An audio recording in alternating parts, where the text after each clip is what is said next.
বিসমিল্লাহির রহমানির রহিম।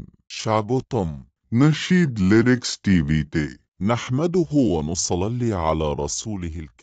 অনেকেই ভাবেন ভালোবাসা মানেই কেবল দায়িত্ব পালন কিংবা শুধু সংযম, কিন্তু নবীজির জীবন আমাদের শেখায় ভালোবাসা মানে একে অপরের সঙ্গে সময় কাটানো, মজা করা, স্মৃতি তৈরি করা।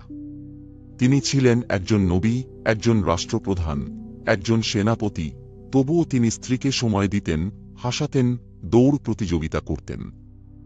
আজকের ব্যস্ত জীবনে আমরা যদি তাঁর এই দৃষ্টান্ত অনুসরণ করি, তবে সম্পর্কগুলো আবার জীবন্ত হয়ে উঠবে। আসসালামু আলাইকুম ওয়া রাহমাতুল্লাহি। আজ আমরা জানব কিভাবে রাসূলুল্লাহ সাল্লাল্লাহু আলাইহি ওয়াসাল্লাম তাঁর স্ত্রী আয়েশা রাদিয়াল্লাহু আনহা কে ভালোবাসতেন, সাহাবীদের সেরা একজন, আর ভালোবাসার গভীরতা শুধু শুনুন। একদিন ঘরে বসে আছেন রাসূলুল্লাহ সাল্লাল্লাহু আলাইহি ওয়াসাল্লাম। সে তাঁর প্রাণপ্রিয় স্ত্রী হযরত আয়েশা রাদিয়াল্লাহু আনহা। তিনি সাহস করে জিজ্ঞেস করলেন, ইয়া রাসূলুল্লাহ, আপনি আমাকে কতটা ভালোবাসেন?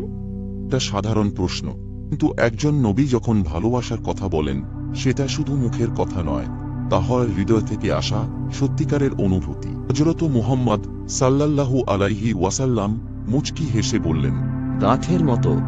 তা গাঁঠ যেমন শক্ত করে বাঁধা থাকে, যেমনটা আলাদা করা যায় না, তেমনি আমার ভালোবাসাও অটুট, দৃঢ়, একেবারে গভীরে গেঁথে থাকা। হযরত আয়েশা রাদিয়াল্লাহু আনহা মাঝে মাঝেই আবার বলতেন, ও জি, ওই গাঁটটা কেমন আছে? রাসূল সাল্লাল্লাহু আলাইহি ওয়াসাল্লাম হাসি মুখে বলতেন, ঠিক আগের মতোই আছে, একটুও ঢিলা হয়নি। বাঁশির মতো হালকা সুর চলে, ভালোবাসার আবেশ তৈরি হয়। এই হাদিস আমাদের কি শিক্ষা দেয়? আজকের যুগে যেখানে সম্পর্ক হয়ে পড়েছে স্বার্থপর আর ভঙ্গুর, সেখানে নবীজির এই একটি বাক্য গাঁঠের মতো সম্পর্কের গভীরতা, মর্যাদা আর যত্নের এক অনন্ত নিদর্শন।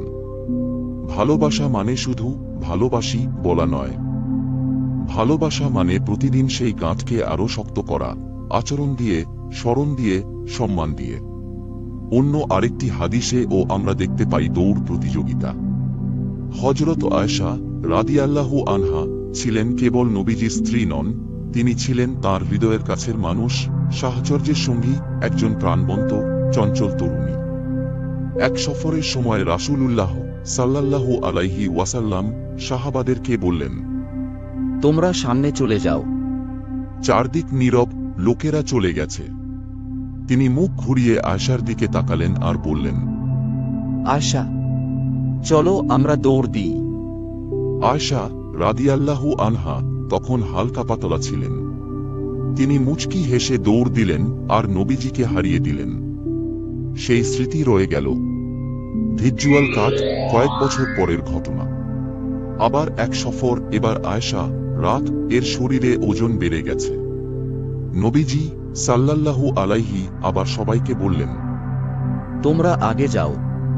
তারপর আবার বললেন, আয়েশা, চলো আবার দৌড় দিই। এইবার তিনি আয়েশাকে হারিয়ে দিলেন। তারপর হাসি মুখে বললেন, এইবার আগের জয়ের বদলা হয়ে গেল। এই হাদিসটি শুধু মজার গল্প নয়, এটি নবীজির ব্যক্তিত্বের এক অনন্য দিক তুলে ধরে, স্ত্রীর প্রতি ভালোবাসা, খেয়াল, আন্তরিকতা এবং সম্পর্কের গভীরতা।